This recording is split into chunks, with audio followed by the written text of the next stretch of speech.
guys, welcome back to the channel. Today's video we're off to Chelmsford, going to repair a Mercedes E-Class, front bumper on this one. Sure, I've recently done an E200, exactly the same model and shape, with them horrible little grills in the front of the bumper. This is the same bumper, so yeah, a bit of a pain to mask up, but straightforward sort of bumper scuff, nothing too drastic on this one, from memory. So yeah, let's get over now and then I'll show you what we got to do, and yeah, get it sorted. See you in a moment.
Right guys, we're here. Let me turn this radio down so I don't get copyright. There we go. There's the motor. So the pictures I got sent, I didn't know this was all crushed in. Very hard to see. It's actually proper squidged in on the edge there. So I spoke to the customer and I was like, look mate, it's not what I quoted for, which it wasn't. So I'm just, well, I like to say I'm not doing it properly. I am doing it properly, but for the price I've quoted, I'm not doing all plastic repairs and that. We're sanding that back, filling it, making it as presentable as possible, but where it's crushed underneath. And I said, look, I said, you can do it, it's not that price at all, to make it all right underneath and the way that it's pinched in sort of thing. So I'm just doing what I'm paid to do, if that makes sense. He's getting his money's worth out of me. I said, I'm not mucking around with the underneath bit. I said, you can't see it. I said, but to do it properly, I've got to plastic weld it all, get in there, get some rods behind it, this, that, the other. Basically, it goes from a couple of £100 repair to another 100, 150 quid on top, just because of the sheer amount of time to get it done right. So yeah, what we're doing is we're just gonna skim that down, then put some filler on it, and then prime it, paint it, get it looking nice. It's absolutely annihilated in stone chips, the whole front end, so there ain't nowhere nice for me to finish, if that makes sense. So I've just got to concentrate on doing the best I can, make it look pretty, job. So yeah, that's what we're doing. Let's crack on. See you in a moment.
this far. Don't stop now. Reaching for a distant star. Don't stop now. Isn't it strange how we're safe at home? Till they're counting days until the second blow. If you're gonna make those changes, you have to let me know. Turn this shit around, start to top the lungs. It's all you need to do.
Guys, we're ready for paint.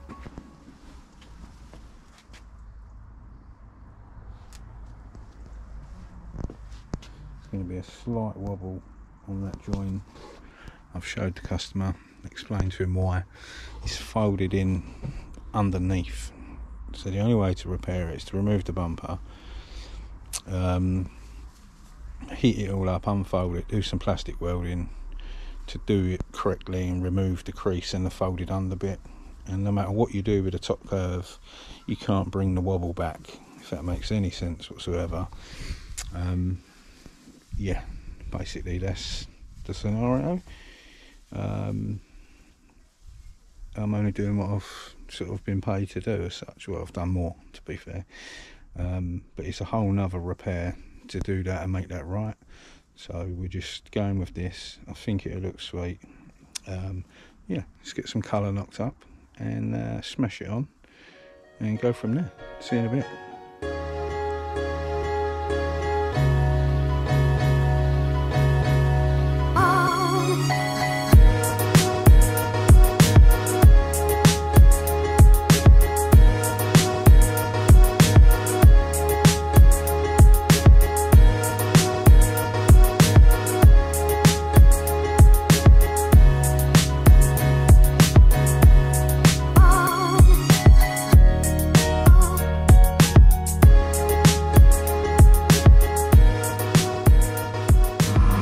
Get some colour on this thing.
Let's get some clear coat on this thing.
Guys, so it's a tiny wobble, but it doesn't look terrible. Let me get it baked off and I'll show you when we're done. See you in a bit. There we go, guys. It don't look terrible on that edge, to be fair, particularly in my little blend area, considering how bad and nasty that was, and it really needs the bumper off. I think we got away with that. I think that looks well. So many stone chips, it makes it look worse than it is, if that makes sense. But he's done plenty of miles, so it's expected. Yeah, looks well. That is officially jobbed. There we go. Another one wrapped up. Oh, I hate that when you turn up at a job and not that you got to bodge it, but they want it doing properly. Do you know what I mean? And I didn't even know that damage was there. the pictures just show a little scuff, and unfortunately I can't keep doing loads more than I'm getting paid to do. I'm off to go and look at another car now over in Epping, so I've got to kind of stick to my schedule, and I just can't keep doing jobs that are not what I booked, if that makes sense. I made it look plenty good enough. The average Joe will never ever see that wobble that I can see. But it is what it is. It looks nice, the customer's happy, and yeah, it's a pass. So that is it from me today. As always, a massive thanks for watching, and I've just pulled round the wrong side to put some diesel in. Hold on. Yeah, as always, a massive thanks for watching. We'll see you very soon on the next one. Stay safe and be lucky.